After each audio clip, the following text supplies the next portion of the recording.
pada saatnya yang tepat nanti pasti akan mengajukan pengunduran diri secara baik-baik. Tinggal menunggu momentum, karena ada sesuatu tugas negara yang harus saya jaga. Jangan sampai kacau apa yang sudah jadi, harus saya jaga dalam rangka transisi.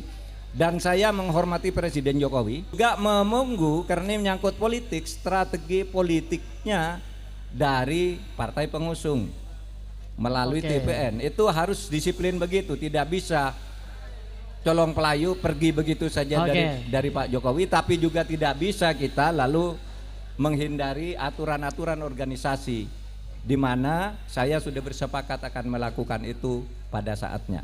Agar saya tidak lebih terikat dan agar yang lain tahu kalau mau menjadi pejabat itu jangan menggunakan jabatan untuk kepentingan politik.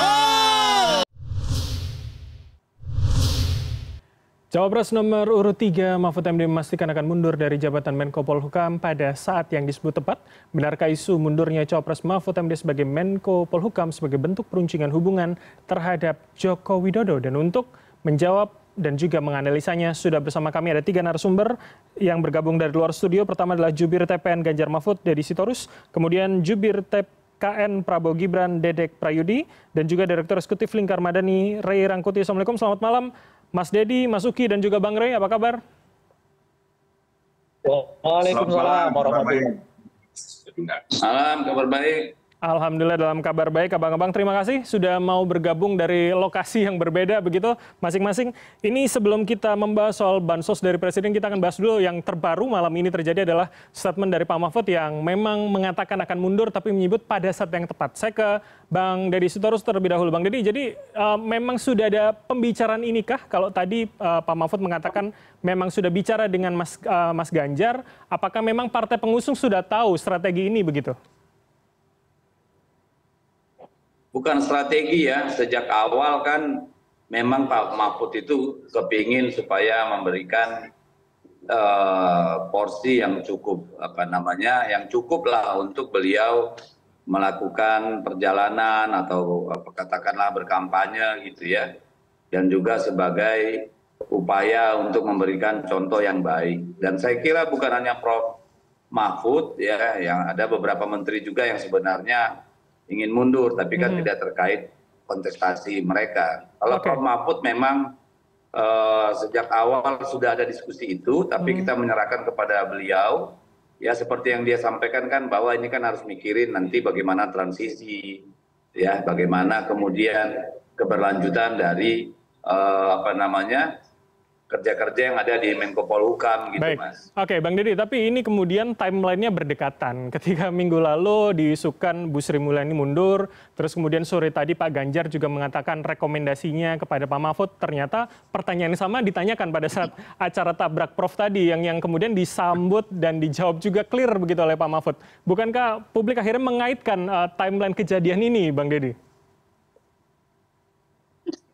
Loh, kalau Anda buka Google itu 1,5 bulan yang lalu juga saya sudah bicara tentang beberapa menteri Kabinet Jokowi, beberapa portofolio penting yang dianggap dekat dengan Pak Jokowi, yang tidak merasa nyaman dengan politik kita hari-hari ini juga sudah mau mengatakan kesiapan mereka untuk mundur. Tapi kan Ibu Mega masih menjaga, karena kita yang melahirkan termasuk yang katakanlah bertanggung jawab melahirkan pemerintahan ini, ya Ibu Mega masih meminta mereka berkonsentrasi untuk menuntaskan tugas-tugas, saya kira seperti itu. Oke, berarti apakah bisa diartikan ini masih menunggu atau keputusan terakhir dari Ibu Mega atau memang waktu yang tepat yang disebut Prof Mahfud tadi, Bang Deddy?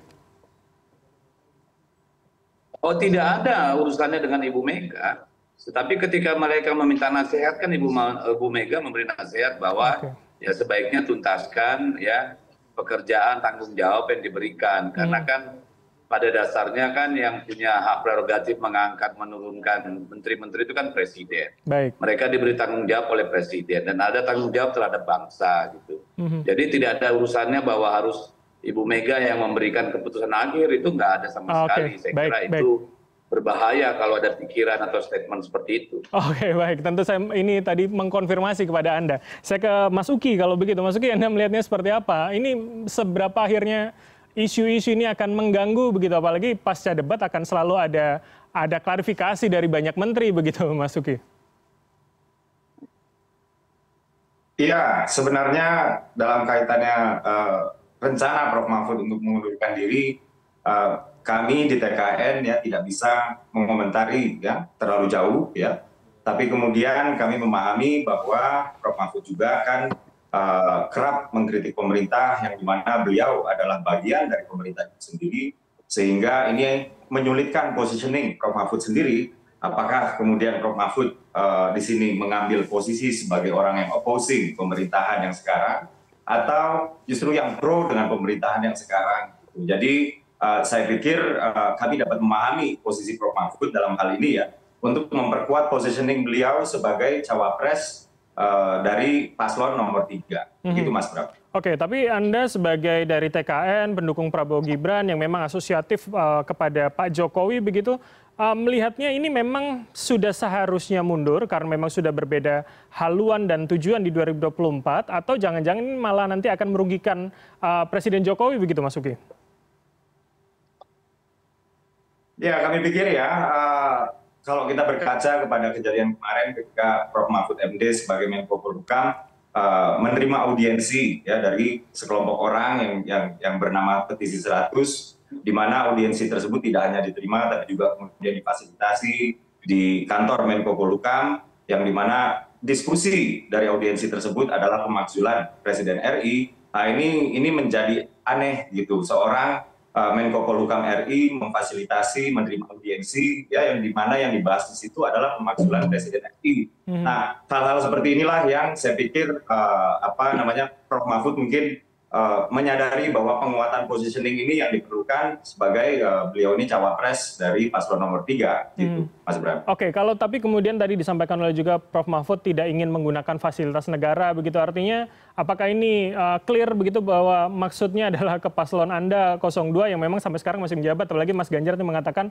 ya selayaknya mundur begitu, Mas Uki? Ya, soal menggunakan fasilitas negara ini adalah soal aturan. Hukum sudah menyediakan kanal-kanal apabila memang terjadi pelanggaran-pelanggaran pemilu, termasuk di dalamnya adalah menggunakan fasilitas aparat dan kegiatan-kegiatan yang berbasis APBN, garis miring APBD.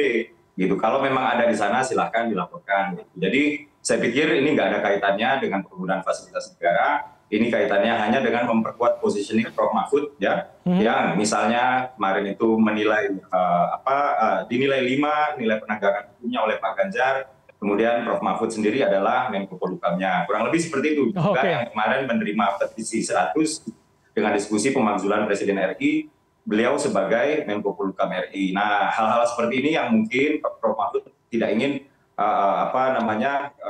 mungkin ya tidak ingin terjadi lagi, atau mungkin di mata publik positioning Prof. Mahfud menjadi abu-abu dan ingin diperkuat gitu. Oke, baik. Saya ke Bang Deddy dulu. Saya minta tanggapan ya Bang Deddy. Jadi langkah mundur seperti ini malah dianggap sebagai penguatan positioning begitu agar terlihat lebih diferensiatif mungkin. Seperti apa Bang Deddy melihatnya?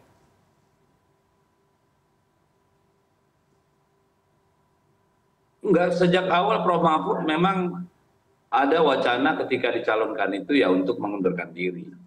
Tapi saya juga ingin koreksi Saudara Uki bahwa Prof. Mahfud tidak memfasilitasi kelompok itu datang dan tidak tahu apakah itu akan bicara pemakzulan.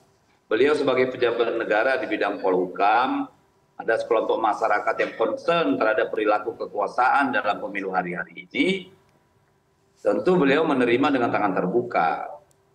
Kan tidak ada yang bisa mengontrol orang datang mau ngomong apa. Datang kan bilangnya silaturahmi.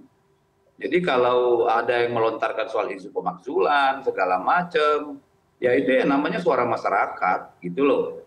Jadi jangan juga di branding seolah-olah Prof. Mahfud berupaya bahkan memfasilitasi sekelompok orang mau menjatuhkan presiden. Menurut saya itu mah kebangetan, gitu ya. Karena tidak ada urgensinya urusan pemakzulan dengan Prof. Mahfud. Itu ranahnya DPR RI, gitu loh.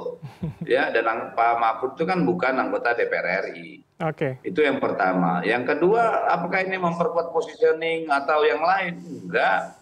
Ini soal hati nurani saja, gitu ya. Saya kira beliau akan merasa lebih leluasa bergerak untuk sebagai calon wakil presiden. Baik. ya karena banyak keterbatasan beliau kalau tetap menjadi Menko gitu loh. Tapi di sisi lain juga beliau ingin meninggalkan posisi itu dengan cara-cara dan waktu yang baik, kita hargai dong, kira-kira seperti itu. Jadi jangan langsung berprasangka buruk lah macam-macam gitu loh. Karena jauh lebih baik apa yang dilakukan Prof Mahfud daripada instrumen kekuasaan yang hari-hari ini bekerja untuk kemenangan paslon 02. Oke, baik. Saya minta tanggapan Bang Rey sekarang. Jadi Bang Rey, ini apa yang kemudian bisa kita baca, kita tafsirkan begitu, apalagi ini paling tidak 3 minggu menjelang pencoblosan, Bang Rey?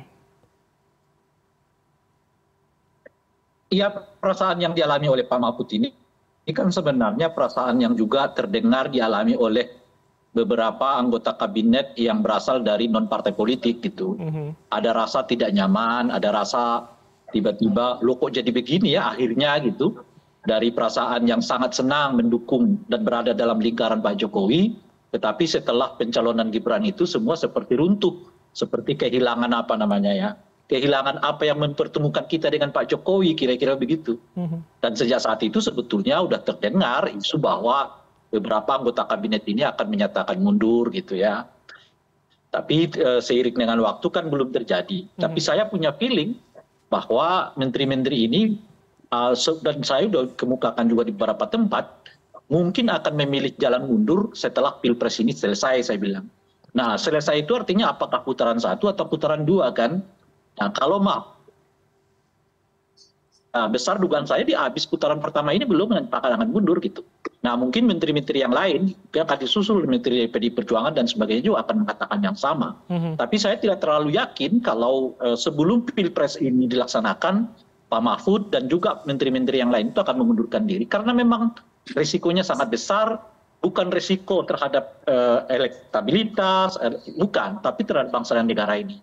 Saya pikir ya kalau mereka mundur dalam kondisi yang seperti ini, memang akan menyebabkan krisis politik yang cukup besar, yang akan berakibat ya bisa saja pilpresnya tidak berlangsung dengan dengan sukses lah, karena presiden menghadapi krisis politik di mana menteri-menterinya mundur ya dengan jumlah yang begitu masif itu. Nah, saya kira saya setuju kalau kemudian semua menteri-menteri ini lebih mengedepankan kepentingan nasional dibandingkan kepentingan pribadi, dan oleh karena itu menunda dulu sebelum Pilpres. Nah, setelah Pilpres silakan ya, kalau yang mau ada yang mundur begitu. Baik, Bang Rey, tapi ini menarik juga ketika narasinya memang adalah memperkuat positioning, terus kemudian membuat diferensiasi yang jelas begitu, apalagi kemudian soal dugaan penggunaan alat negara ini terus kemudian semakin kencang disuarakan. Apakah ini memang untuk bahwa citra, bahwa persona itu memang harus secara jelas begitu, apalagi sebelum Pilpres dilakukan. Tapi jangan langsung dijawab, Bang Rey, karena kita akan jeda sejenak. Pemirsa, tetaplah bersama kami di Pilihan Indonesia.